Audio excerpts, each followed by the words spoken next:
മണ്ഡലകാലത്തെ പതിവ് തെറ്റാതെ മണർക്കാട് സംഘം ശബരിമലയിലെത്തി അയ്യപ്പന് പണക്കിഴി സമർപ്പിച്ചു. ഉച്ചപൂജയ്ക്ക് പിന്നാലെയാണ് പണക്കിഴി സമർപ്പണം നടന്നത്. 38 പേരടങ്ങിയ സംഘമാണ് ഇത്തവണ സന്നിധാനത്തെത്തി സമർപ്പണം നടത്തിയത്.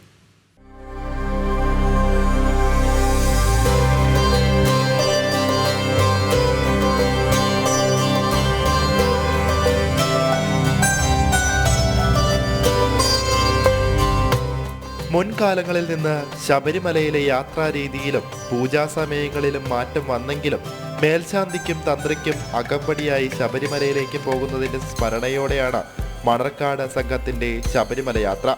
അന്നൊക്കെ മകരവിളക്കിന് മാത്രമായിരുന്നു ശബരിമല നട തുറന്നിരുന്നത്. അന്ന് തന്ത്രിക്കും മേൽശാന്തിക്കും വന്യമൃഗങ്ങളുള്ള വനത്തിലൂടെ ക്ഷേത്രത്തിലേക്ക് എത്താൻ കൂട്ടുവന്നത് മണർക്കാട് എന്നുള്ളവരാണ്. കോട്ടയം മണർക്കാട് സംഘം ഇന്നും യാത്ര തുടരുകയാണ്. ഉച്ചപൂജയ്ക്ക് ശേഷം സംഘം തിരുസന്നിധിയിലെത്തി പണക്കിഴി സമർപ്പിച്ചു.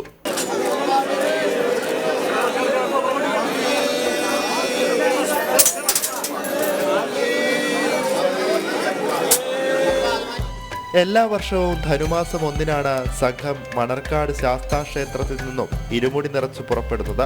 കാൽനടയായി യാത്ര ചെയ്ത് പമ്പാ സദ്യ നടത്തിയാണ് നീലിമല കയറുക.